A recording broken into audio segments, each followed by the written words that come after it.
de masas con los cuales nosotros son masas líquidas que se caracterizan pues por su viscosidad o por su caída, por la cantidad de grasa o de humedad que contienen, pero son la base para las tradicionales tortas o bizcochos. ¿Listo? Se caracterizan porque este tipo de batidos son denominados 4/4. ¿Por qué? Porque todos los ingredientes básicos que lo componen tienen las mismas cantidades. ¿Listo? Siendo el huevo la base de la preparación. ¿Listo? ¿Qué quiero decir que siendo el huevo la base de la preparación? Que si yo tengo 50 gramos de huevo, entonces serían 50 de harina, 50 de azúcar y 50 de grasa. ¿Listo? Entonces, dependiendo del... ¿Por qué tomamos como punto de referencia el huevo? Porque los huevos, dependiendo de su clasificación, tienen un peso diferente, ¿cierto? Entonces nosotros encontramos huevos AA, huevos AAA, huevos jumbo, ¿cierto? Entonces nosotros no podemos, digamos, que estandarizar o dar un punto de referencia con la harina, ¿cierto? ¿Por qué? Porque dependiendo del peso del huevo me va a alterar ¿qué? La humedad. Y si yo no cuido la humedad de la preparación, este tipo de productos tienen una característica y es que generan alveolo, generan una miga. Pero si su estructura se rompe,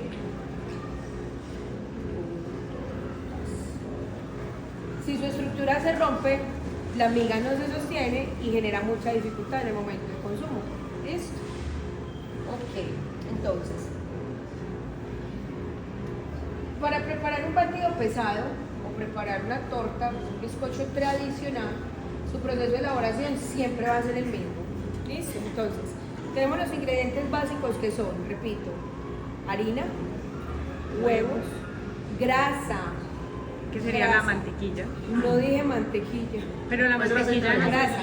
¿Ah? no sería mantequilla y pues, por grasa.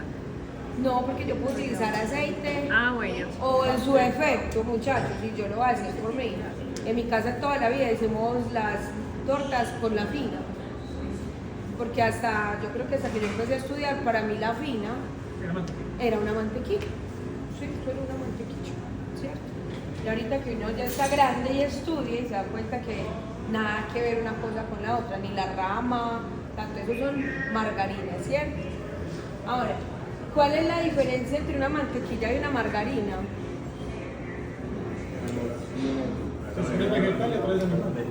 Pues sí, ¿qué más?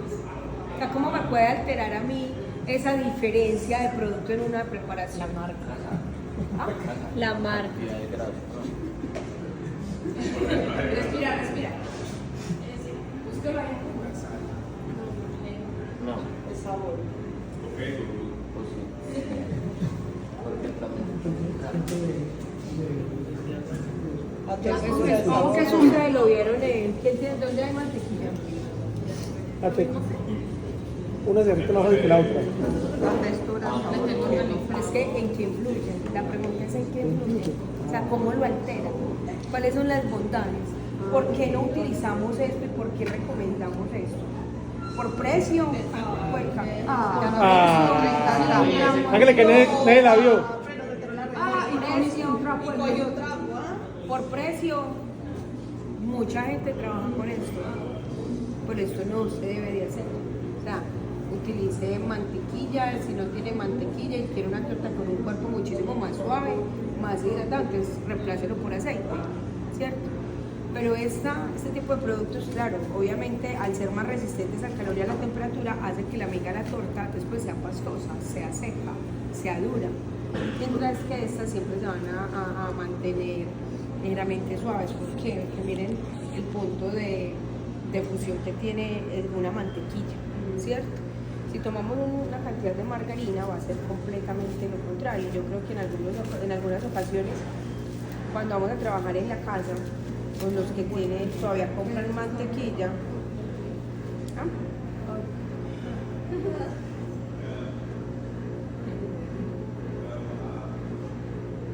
entonces, ¿a dónde voy con todo esto? Que la grasa de la mantequilla, ¿cierto? Se fusiona muchísimo mejor con los productos sólidos, con las harinas, generando una textura ligeramente suave y alveolada, mientras que esta no. Esta lo que hace es que simplemente encapsula, ¿cierto? Y hace que la preparación tenga una consistencia rígida, seca, pastosa, ¿cierto? Y que en temperatura ambiente ya se puede percibir ligeramente suave, ¿cierto?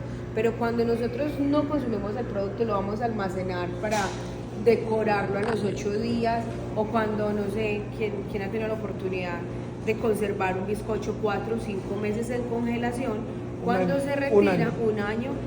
Cuando se retira, pues obviamente vamos a encontrar un bizcocho así, ahí no va a decir, ay, qué bizcocho tan rico, este es el bizcocho que lo guardé hace 1 año, hace 2 años, hace 5 años, y no que dice, qué bizcocho tan viejo, ¿por qué guardar eso? ¿Cierto? Entonces, obviamente, miren el punto de fusión, ¿cierto? Entonces, ¿cuál es la diferencia? Que este aporta hidratación, aporta cuerpo, aporta una textura muy suave. Esto es una resistencia, ¿cierto? Y si nos vamos a lo saludable, pues obviamente Pure.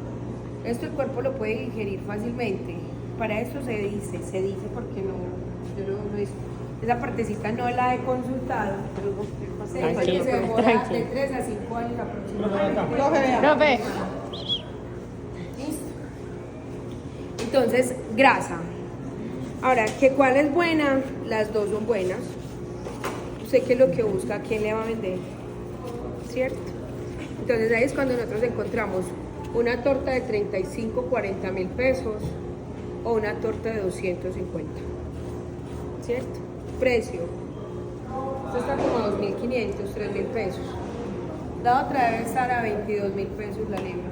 Hijo de pucha. ¿Listo? Ok, entonces íbamos con harinas, grasa. ¿Listo? O animal, vegetal, ya todo depende del bolsillo y del cliente. ¿Listo? Azúcar. ¿Sí?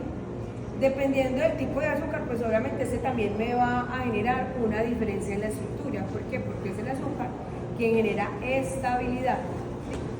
¿Sí? Y finalizamos con los huevos. Pues obviamente la albúmina o la clara también ayuda a que esta crezca, se sostenga, va a formar esa estructura alveolada, lo que va a generar esta miga, ¿cierto? Y también le va a aportar humedad a la preparación, más perfecto. ¿Listo? Entonces, teniendo los ingredientes básicos, siempre, ojo muchachos, siempre vamos a encontrar la misma manera o vamos a realizar o vamos a aplicar la misma técnica para su elaboración. Primero, cremar mantequilla con azúcar. ¿Listo? Cremar mantequilla con azúcar.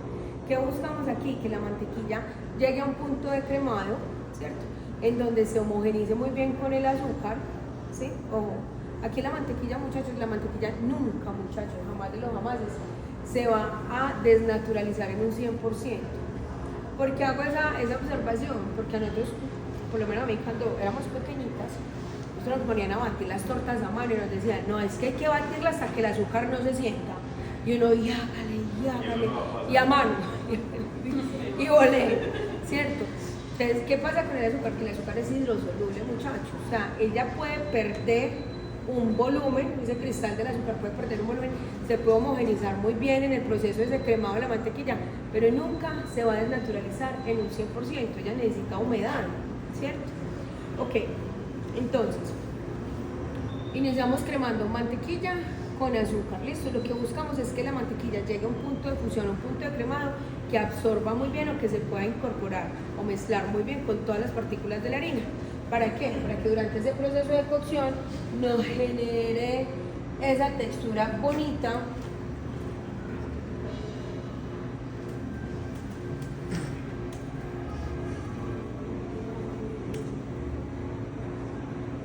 nos genere esa estructura bonita, ligeramente alveolada.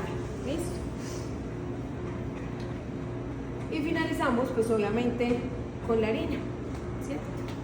No íbamos, perdón. Harina, mantequilla con azúcar. Posteriormente, medios líquidos. ¿Listo? En este caso, ¿quién sería el medio líquido? El huevo. ¿Y qué más? ¿Qué otros productos encontramos? Crema de leche. Encontramos las esencias. ¿Qué más? El vino. ¿Qué más? ¿Qué más? La crema de leche no entraría ahí. Puede ser una crema de leche, puede ser el jugo de la naranja, puede ser la leche, puede ser el jugo de limón. cualquier ingrediente que le incorpore humedad a ese batido. ¿Listo? ¿Qué se busca aquí, muchachos? Nosotros sabemos que el trigo o la harina que nosotros manejamos tiene un porcentaje ¿de qué? De proteína, que genera, pero ¿cómo se llama esa resistencia? Que genera gluten, ¿cierto? Lo rico de un buen batido es que esta no desarrolla gluten. Ejemplo, nosotros muchas veces vemos unas tortas, unos batidos que son como duros, como resistentes, ¿cierto? ¿Qué quiere decir eso? Que se generó mucho batido durante su proceso de elaboración. Por eso la harina es lo último que se incorpora en el proceso. O sea, lo que buscamos es que se homogenice muy bien con todas las partículas de la grasa, con todas las partículas del azúcar, que se hidraten, los humedezcan muy bien para que puedan generar la textura, pero sin que este genere gluten. ¿Cierto? O sea que cuando se integran los líquidos, ahí sí que termina de desvanecer. Sí. ¿Y cuánto hay de tiempo desde el inicio? Unos 40 minutos, 40 o 45 minutos, un batido aproximadamente. ¿Listo? Eso se nos puede demorar. ¿Listo? Ok. Entonces, y finalizamos con el.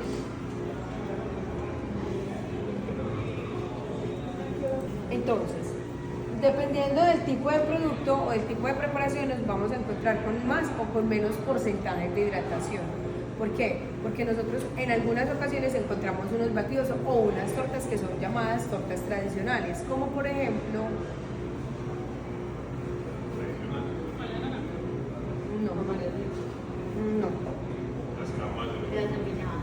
las envinadas, muy bien, las tortas envinadas. Particularmente la textura de una torta envinada o un bizcocho de novia ni siquiera tiene una miga o ni siquiera tiene una textura esponjosa o suave como la de una torta tradicional. Exactamente, resulta que el porcentaje de humedad de este tipo de batidos es muchísimo más alto. Se podría decir que está entre un 25 y un 30% más de humedad, la cual no genera una miga esponjosa ni suavecita, sino que parece más como un pudín, ¿cierto? Entonces, dependiendo de la característica que tenga la preparación como tal, se van a incorporar esa cantidad de medios líquidos. Cuando canta la pelmazada es el exceso de humedad. Todo lo contrario. No sé. Apelmazadas para mí, exceso de batido, no de humedad, exceso de batido. Se la parte y se desarma. Se desarma, queda con literal, digamos, toda la fruta cristalizada, todo se parte, todo hacia Se riega. No sé. No, tendría que verla para poder identificar qué fue lo que pasó. Literal uno parte y se desarma. Eso es lo que pasa.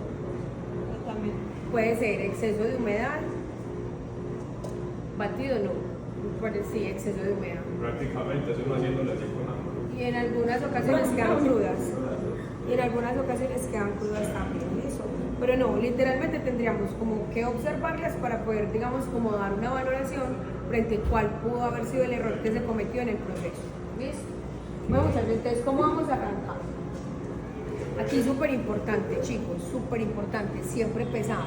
Recordemos el tamizado de la harina. Sí. Recordemos el tamizado de la harina, en esta ocasión lo vamos a hacer solamente una vez, ¿listo? Siempre pesar. Ojo, muchachos, pilas con los huevos, porque recordemos que los huevos me pueden alterar la humedad del batido. Uno diría, pero es que 10 gramitos no es nada, 20 gramitos no es nada.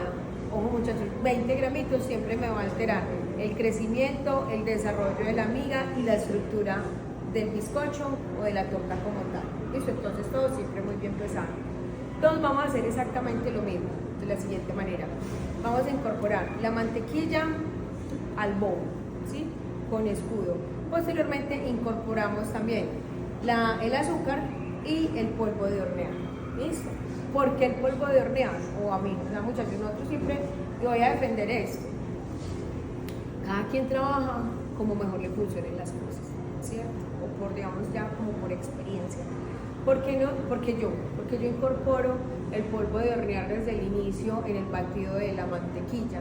Porque si yo incorporo el polvo de hornear Con la harina de trigo, que es cuando se incorporan todos los ingredientes secos, se dice que el batido es mínimo. Yo no puedo garantizar que ese polvo de hornear se homogenizó muy bien con todas las partículas de la grasa y de la humedad, ¿cierto? Entonces, una manera de garantizarlo, que si haya una buena homogenización, es mezclando o batiendo el polvo de hornear desde el inicio, ¿listo? Lo cual no me va a generar un crecimiento, digamos, como disparejo durante su proceso de cocción, ¿listo? Entonces, incorporamos mantequilla, azúcar y polvo de hornear y empezamos a cremar. Vamos a cremar, muchachos, de 22 a 25 minutos aproximadamente hasta que la mantequilla esté ligeramente blanqueada, ¿listo? Posteriormente vamos con todos los ingredientes líquidos, ¿sí? Con todo lo que le vaya a aportar humedad a la preparación, ¿listo? El ingrediente principal en este caso es el huevo. Ojo, muchachos, los huevos se incorporan uno por uno, preferiblemente batidos, ¿listo? Con unos espacios de 30 segundos aproximadamente, ¿listo? Sí, el huevo está muy viejito, si el huevo no está muy fresco, particularmente el huevo tiene un porcentaje de agua y esta agua también me va a afectar la textura de ese batido. No sé quién ha hecho torticas, creo que todos, ¿no? Cuando mezclamos los huevos con la mantequilla, eso empieza a tomar una consistencia como cortada, ¿cierto que sí? Eso quiere decir que el huevo no se encontraba en sus mejores condiciones. ¿Por qué? Porque hay un exceso de humedad mezclado con un exceso de grasa. Entonces eso es lo que empieza a generar como un montón de burbujitas y nos da una sensación o una apariencia como si la mezcla o ese batido estuviese cortado, pero no hay ningún problema. ¿En qué me puede afectar? En el crecimiento, ¿listo? Técnicamente es eso, pero no me va a afectar ni en el sabor, ni en la miga, pero sí en la altura del batido como tal, ¿listo? Entonces, preferiblemente unos huevos bien frescos y que se encuentren atemperados, que no sean huevos refrigerados, ¿listo? Incorporamos huevos, vamos a batir, los incorporamos uno por uno con un espacio de 30 segundos previamente batidos. Incorporamos, si su receta dice jugo de naranja, jugo de limón, kumis, yogur, el zumo de una fruta, el vino, como muchachos las de la torta de novia, aquí entra el vino con la caramelización de las frutas, ¿listo? En el fruto seco. Seguimos batiendo por 10 minutos más. Pasado estos 10 minutos, entonces incorporamos todos los ingredientes secos, pero por fuera de la batidora, ¿listo? Y finalizamos con movimientos envolventes hasta garantizar que toda la harina se homogenizó con el batido anterior, ¿listo? Ahí, por ejemplo, en nuestro caso entraría la leche en polvo. Ahí entraría la leche en polvo. ¿Listo? Preguntas hasta acá. ¿Qué pasa si integro la harina en la batidora? Corazón, tendríamos que controlar literalmente el tiempo del batido, porque lo que nosotros buscamos es que, literal, que se homogenice ese batido. Lo que pasa es que cuando nosotros no los controlamos, se bate demasiado y la torta tiende a quedar apelmazada, como con una textura de una mantecada, ¿cierto? Exceso de grasa, exceso de humedad, poca harina, entonces la torta queda caída, queda como la que mencionábamos ahorita, como la de un pudín, ¿listo? Entonces, cuando no cuidamos esos tiempos en el batido, literalmente no generan esta estructura así alveolada y esponjosa que caracteriza la preparación. ¿Cómo? Sí, literalmente. ¿Listo? No sé cuánto tiempo más o menos se mezcla la harina. No, tienes que garantizar. Recordemos que cuando